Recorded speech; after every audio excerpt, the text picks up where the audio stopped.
General Musharraf صاحب نے جو حرکت کی کہ مکمل جب بھی عورت کورٹ میں جائے گی نا, جب چاہے گی جج پابند ہے اس کو خلا کی ڈگری دینے پر. اس کے اب سائڈ افیکٹ کیا ہونا شروع ہو گئے.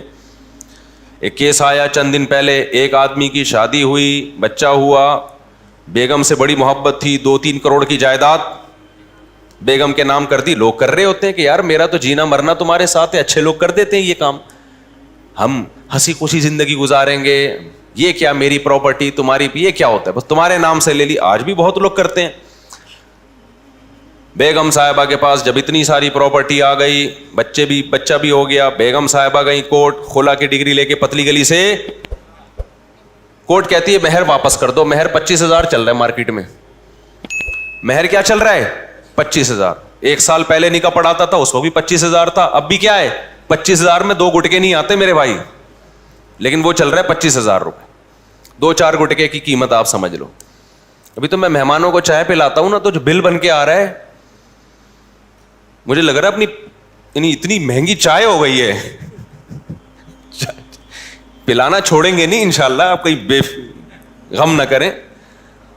لیکن اس نے جب بل بنایا نا ہمارے گارڈ نے کہ یار یہ, میں نے کہا یہ کیا میں نے کیا منگوایا ہے, کیا میں نے ولیمہ کیا ہے کیا نہیں, یہ چائے 150 روپے کا کپ چائے کا یار. حالانکہ پہلے کپ ٹوٹل 150 روپے کا آتا تھا, اب اس میں صرف چائے 150 کی آ رہی ہے.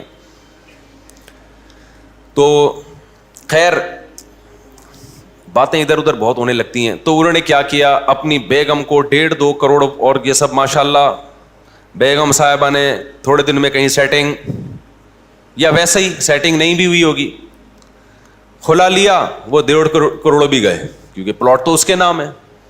اور الٹا بچے کا نان نفقہ خرچہ بندوا دیا 18 سال کی عمر تک. اب کون مکھنچو دے گا یہ خرچہ, یہ شوہر دے گا. کیا بولوں اس بیچارے کو میں, جبکہ تربیت اس بچے کی ماں کی مرضی سے ہوگی. سمجھ میں آ رہی ہے بات؟ تربیت کس کی مرضی سے ہوگی, ماں کی مرضی سے ہوگی. خرچہ یہ دے گا, کنٹرول کس کا ہوگا, ماں کا ہوگا. اور ماں اگر کہیں اور شادی کر لیتی ہے, قانون میں لکھا ہوا تو ہے کہ باپ کو مل جائے گا, ملتا پریکٹیکلی نہیں ملتا. باپ کو یہ ثابت کرنا پڑتا ہے کہ میں, وہ ثابت کرنے میں بچہ 18 سے بڑا کا ہو جاتا ہے اور باپ کے سر کے بال گر کے ختم ہو جاتے ہیں. پراپرٹی بھی گئی, بیگم بھی گئی, بچہ بھی مارکیٹ سے شارٹ, اور خرچہ بھی یہ کم بخت دے گا. نہیں دے گا جیل ہو جائے گی اس کو, نہیں دے گا تو کیا ہوگا.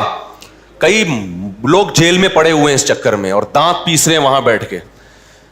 حکومت خود لوگوں کو ڈپریشن کا مریض بنا رہی ہے, اور یہ نہ روکا نا, میں آپ کو بتا رہا ہوں کہ قتل و غارت شروع ہو جائے گا ملک کے اندر. اللہ نہ کرے ایسا ہو, لیکن ہو جائے گا. میرے پاس کتنے کیس آئے, مرد کہہ رہا ہے میں جیل سے نکلا, میں اس کو اپنی بیوی کو قتل کروں گا, میں نے روکا اس کو, یہ جائز نہیں ہے تمہارے لیے. لوگ کہہ رہا ہے میں جان سے ماروں گا اس کو. تو مشرف صاحب نے کر دیا کام, نہ علماء سے پوچھا, نہ کوئی ضرورت نہیں ہے نا, کوئی 2-3 مولوی اپنی مرضی کے مل گئے ہوں گے, ٹپے شپے لگوا دیے ہوں گے, چلو جی اسلامی حساب سے کر دیا ہم نے.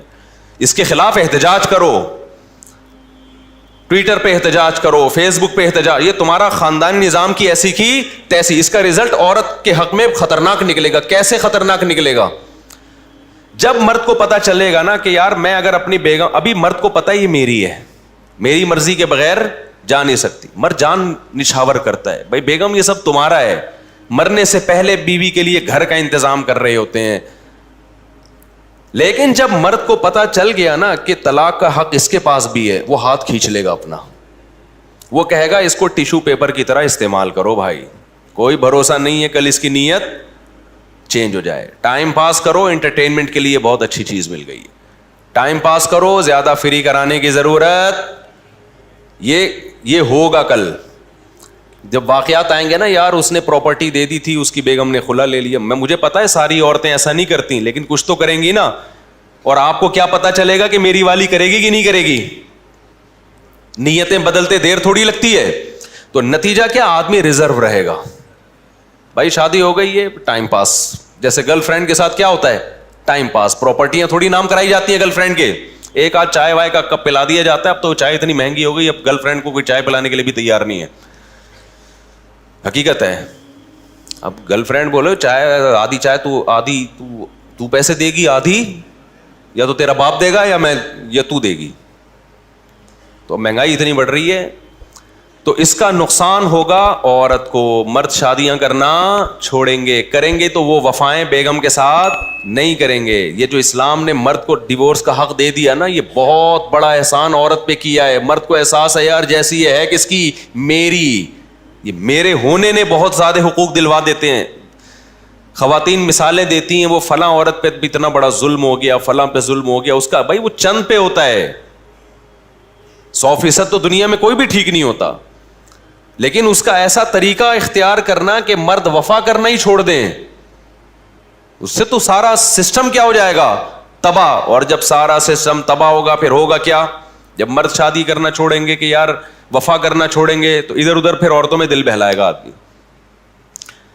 اور پھر بالآخر خاندانی نظام ایسے ہی تباہ ہوگا جیسے یورپ کا تباہ ہو گیا. اور اس کا سارا فائدہ کتے اٹھائیں گے. کیسے اٹھائیں گے؟ پھر میں بھی بڑھاپے میں کتے پالوں گا, آپ بھی بڑھاپے میں بولو نا کتے, کیونکہ بیگم تو چلی گئی خلا لے کے, بچے ہو نہیں رہے, تو تنہائی, وفا مارکیٹ سے کیا شارٹ, تو چند بڈھے بڈھی بچیں گے. جیسے انگریزوں میں بھی پارکوں میں کچھ بڈھا بڈھی بیٹھے ہوئے ہوتے ہیں جنہوں نے وفا کی ہوتی ہے. وفا بھی انہوں نے 50 سال کے بعد شروع کی ہوتی ہے, ذہن میں رکھنا. 50 سال تک ادھر ادھر منہ مارتے رہے ہوتے ہیں, 50 سال 55 سال کے بعد چلو یار ہم میوچل انڈرسٹینڈنگ سے کیا کر لیتے ہیں, شادی. پھر ان کی شادی کے بعد بھی عجیب سے ہی حساب کتاب ہے. اب وہ کیا بتاؤں یار, میں آج کل انگریزوں نے بھی بیان سننا بعض لوگوں نے شروع کر دیا, تو میں زیادہ نہیں ان کو وہ بتاتا. بہرحال پھر کچھ بڈھا بڈھی پارکوں میں نظر آئیں گے آپ کو. ہمارے ہاں بوڑھا بھی بڈھیاں بھی بیچاری پارکوں میں اپنے بچوں کے ساتھ, پوتے نواسوں کے ساتھ, بہوؤں دامادوں کے ساتھ ہوتی. وہ اکیلے تنہائی میں بیٹھے ہوئے ہوں گے, اور یہ بھی خوش قسمت ہوں گے جو اب تک ساتھ چپکے ہوئے ہیں. بھلے 50 سال کے بعد چپکے, لیکن چپک تو گئے نا. لیکن آپ کو بہت سے لوگ پارکوں میں ایسے نظر آئیں گے, بڈھا ہوگا کتا لے کے, اور بڑھیا ہوگی کتے کے مزے, کیونکہ کتے کو وہاں وہ پروٹوکول ملتا ہے ہمارے کتے سوچ بھی نہیں سکتے, کتے کہیں کے. حقیقت ہے, جو پروٹوکول یورپ میں کتے کو ملا ہے نا, ہمارے یہاں وہ نہیں ملتا, وہ میاں کو نہیں ملتا وہ پروٹوکول. پھر بھی کتا بنا ہوا ہوتا, وہ کتا بنتا ہے کہ شاید مجھے وہ پروٹوکول مل جائے جو یورپ میں کتے کو ملتا ہے. تو یہ جو عدالتی خلا ہے نا, اس کا بالآخر فائدہ کس کو ہوگا, ملک کے کتوں کو فائدہ ہوگا. بڑھاپے میں ہم اچھے سے کتے سنبھالیں گے تنہائی دور کرنے کے لیے, عورتیں بھی اچھے سے کتے سنبھالیں گی. یہ جو پیارا سا نظام اللہ نے بنا کے دیا ہے, جس کو اسلام پروموٹ کرتا ہے, اس نظام کی ایسی کی بولو تیسی. اب جب تک یہ خلا کا قانون بدلتا نہیں ہے, ایک کام آپ لوگ کر لو, وہ کہہ کے پھر میں اصل ٹاپک کی طرف آتا ہوں. ایک کام کر لو, اس عورت سے نکاح کرو جو اسلام کو مانتی ہے. وہ کبھی عدالتی خلا پہ اعتماد نہیں کرے گی, وہ مفتی سے فتویٰ لے گی کہ یہ خلا ہوا بھی ہے کہ نہیں ہوا. ایسی بھی عورتیں ہیں الحمدللہ, کورٹ سے خلا لینے کے بعد علماء سے رابطہ کرتی ہیں کہ شریعت میں خلا ہوا کہ نہیں ہوا. علماء نے کہہ دیا ہو گیا تو ٹھیک ہے, نہیں ہو گیا بھائی نبھا کرنا ہے. کون سا گھر ہے جس میں اختلاف نہیں ہوتا بھائی؟ اتنی سی باتوں پہ طلاقیں اور خلے ہونا شروع ہو جائیں. عورتیں کہتی ہیں مرد کو بھی تو حق ہے کہ جب چاہے چھوڑ دیتا ہے. مرد کو حق ہے, لیکن مرد اپنا یہ حق استعمال نہیں کرتا. بہت کم ریشو ہے, بہت کم ریشو ہے.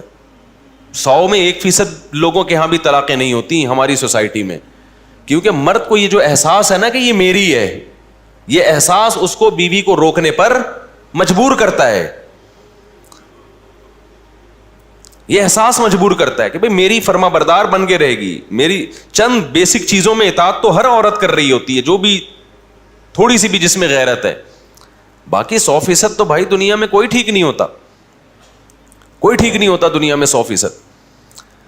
تو اب آپ نے کیا کرنا ہے کہ قانون چینج ہو نہ ہو, آپ کم از کم اپنی سوسائٹی کو, اپنی فیملی کو بچاؤ. تو اس کے لیے دیندار عورت کا انتخاب کرو. سمجھتے ہو, جس کو یہ ہو کہ نکاح ٹوٹتا ہے تو یہ حق کس کے پاس ہے, اللہ کے. اللہ جب کہے گا کہ نکاح ختم تو میں مانوں گی, کورٹ کے کہنے سے میں نہیں مانوں گی. جج کو یہ رائٹ نہیں ہے, جج اپنی بیوی کو ڈیورس دے سکتا ہے, دوسروں کی بیویوں کو ڈیورس نہیں دے سکتا جج. اتنا نہیں حکومت کا اسلام نے پابند بنایا آپ کو کہ حکومتیں فیصلہ کرنا شروع کر دیں کون کس کی بیوی ہے کون کس کی بیوی نہیں ہے.